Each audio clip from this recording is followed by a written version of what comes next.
What is up, awesome people, and welcome back to Wi-Fi Wednesday shenanigans, indeed. Alright, so, for those who are wondering what has been happening with my channel, I'll leave all that boring details to the end of the video, so for those who are interested, stay tuned for the end of the video and you'll find out more. But until then, we have an awesome Wi-Fi battle for tonight. This one was up against a good friend of mine. I've battled him before, long time ago. Even battled him on stream a couple of times. And this is up against Richard. This was originally an RU battle, but after finding out that two of my Pokemon were actually no longer in RU, it had only just been recently moved up, I think probably a couple of days before this battle, we decided to make this a mixed tier instead. So this was really intense. I actually thought I was going to walk out of this one with a massive loss, but yeah, as I said, this was really interesting. So let's just jump straight into the battle and find out exactly what happened. So, alright, so I wasn't exactly too sure what he's going to lead with, but he leads with his Hitmontop, so I'm definitely thinking Fake Out, lead, Life Orb, or it could be it's Salt Vested. It's really hard to tell with the Hitmontop. It can run a couple of sets. So anyways, I go straight for the Fake Out here just to cancel out his Fake Out, so this can no longer use Fake Out, which is awesome, but this does have Mach Punch, so it's probably a Technician set, which is really kind of annoying, but that's a-okay, because I do have my Focus Sash to protect my Ambipom. It definitely is Life Orb, so awesome, I know exactly what this set is, so I'm going to get turned out of here because it's most likely going for another Mach Punch here, so I can probably block that with Cofferrigus, so swap out your Ambipom there with U-Turn, do a little bit of damage there to Hitmontop and go straight into Cofferrigus, and he's actually going to withdraw there, so unless he predicted the Mach Punch there, I'm not exactly too sure, but he's going to, oh wait, yeah, so it goes into Love Bite, thinking that Mythical set, or I'm gonna go for something there, probably like Toxic to just block the Toxic. But anyways, Will-O-Wisp goes up there and does burn damage to Golbat. I'm predicting a Toxic here because why else would he bring a Golbat in? It's probably the standard defensive Everlight set. It's really annoying to go up against this thing because it's so bulky on both ends. It's definitely bulky physically, you can definitely tank a couple of special moves. But anyways, I swap in a Amoonguss here, blocking that Toxic. Golbat goes for the Taunt, thinking this is the usual Spore set you run on Amoonguss. However, I am running Assault Vest Amoonguss on this one with max defense, max health, and Assault Vest to make up for the special defense. This thing is such a beast as a tank. Anyways, I go for Foul Play there, trying to scout out what type of set this is. This is definitely a bulky set, judging from the Foul Play damage. Reset and boost back up to full health. I go for Sludge Bomb, because I got definitely nothing else really to hit this thing. I have like Giga Drain, Sludge Bomb, Foul Play, and Clear Smog is my set. So since I can do absolutely bugger all here, I'm going to swap out here and go into my Ambipom because Super Pang is definitely coming my way. I have really nothing else to really sack, and I don't want anything losing half health, so Ambipom has got to unfortunately take the fall here, which is a-okay with me because that really didn't make much of a difference to the battle in my perspective. It could have, it may not have, I'm not really too sure. But anyways, I'm going to go into my Druddigon here, so I'm hoping he stays in, which he does, thinking this is a physical Druddigon, but really sucks to him because it's a special set. It's Choice Specs Druddigon. I know this is something you don't see every day, but it is a beast, but unfortunately, even with Choice Specs, this thing just can't kill as seen there. This Golbat, even with no special defensive EVs, the Everlight still makes it a bit of a beast in special defense. But thank God I had that bird because it would have been a bit of a pain. I would have had to take a Super Fang or something, which is annoying. But anyways, that Golbat is down. That's a big threat out the way. So Reggie still comes on the field. I'm like, rats. I can't really do anything with this thing because I'm locked into Draco Meteor. I'm at -1 at the moment. Choice Specs does make that -1. Anyways, it goes for the Rock Polish here, so I'm thinking it may be Weakness Policy, or it could be bulky leftovers or something like that. They're going to swap out there, fearing the Will-O-Wisp, which is coming their way, and go into Vulcan, their Typhlosion. Now, I did predict that coming, went straight for the Calm Mind there, raising my special attack and special defense by +1. So hopefully I can live an Eruption pretty well here, hopefully.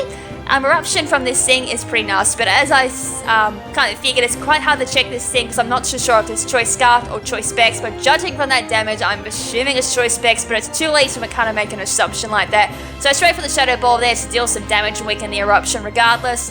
Goes down to about half, so that's going to be weakened about half, I think. Eruption's definitely going to take me out from this range. Is quite annoying because Cofferrigus would have been nice to keep around, but oh well, something had to take the fall for that thing since I couldn't figure out what it was. So I'm going to go into my Pangoro here and find out for once more if this thing's Choice Scarf or not. He does swap out, so I'm thinking he definitely is Choice Specs, because if it was Choice Scarf he would have stuck around. Goes into Hitmontop, and probably thinking I go for like a fighting type will definitely knock off there. Knockoff is not going to kill, but it did knock off the life orb regardless. I'm going to swap out there because Mach Punch is definitely coming my way, which is going to hurt, and go straight into my Mungus to take the Mach Punch instead. Actually goes for the fake out there, which is a pretty smart move. It probably would have taken Pangoro down to probably half. Bullet Punch coming my way as well, so this is definitely a Technician set, but it hasn't been made clear. Giga Drain's going to take out the Hitmontop because I know it's not Assault Vested, and it's probably going to be running like Max Health or Max Attack. So Hitmontop finally goes down, which is great. That's great priority, user down. Goes into Death Metal, so this is going to be quite annoying again. I'm not exactly in a great position. I can't use Clear Smog on this thing.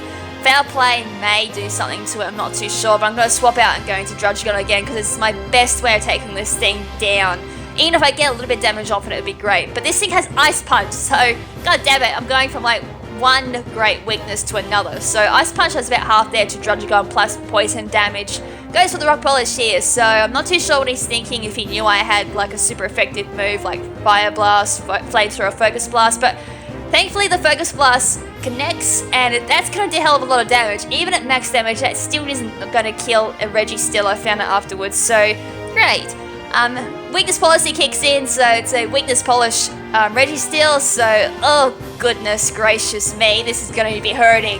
Plus 2 Ice Punch is going to definitely take out my Drudgegon, unfortunately, but Drudgegon did awesome regardless of the fact that Choice Spec still doesn't give it the capabilities of killing.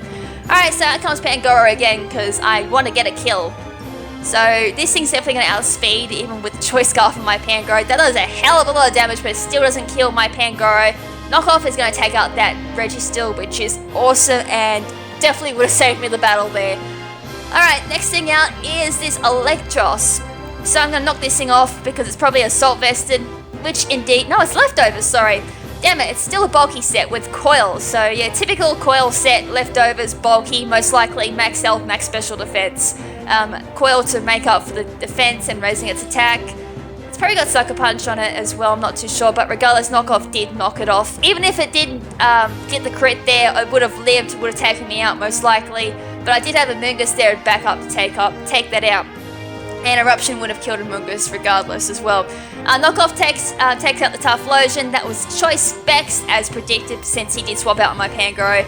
Now he's got his Jellicent left over, which I haven't seen this entire battle. Knockoff is going to do a hell of a lot of damage there and takes out the Jellicent, since Jellicent's more of a special defensive wall and really doesn't have much in defense. And that's game indeed. Hell, that was awesome. I didn't get to use Noivern again. Far out. I have brought Noivern a few times and I've yet to see Noivern do work. God damn it. But yeah, as I said, I don't think the crit on Knockoff made much difference because as I said, I still had my Mungus left with Regenerator. I still had Noivern that had yet been seen, so I could have utilised bringing in a Mungus, getting a Regenerator boost, sacrificing Noivern and getting some damage. Mungus would have taken an Eruption quite well from Typhlosion since it was at half. Eruption definitely wouldn't have killed. Jellicent would have gone down eventually if I got a Poison on Sludge Bomb. I did have Clear Smog as well for that Electros. So I think a Mungus would have been the most valuable player there if the crit didn't happen.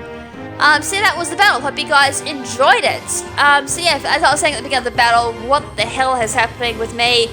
The reason why I fell off the face of the planet with my channel is because I actually went quite sick. I do apologise for going 2 weeks without Trivia 20 Tuesday. The first week I missed because I was wrapped up with work, and the reason why I missed yesterday was because I was really crook. I had to go see a chiropractor and everything to try and fix this.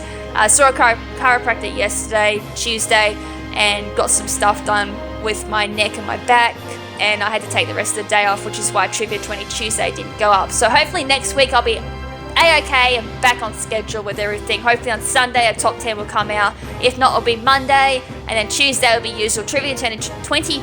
Wow, I've gone so long of saying it correctly, I can't say it now. Trivia 20 Tuesday will be back on track, and then obviously Wednesday will be Wi-Fi Wednesday.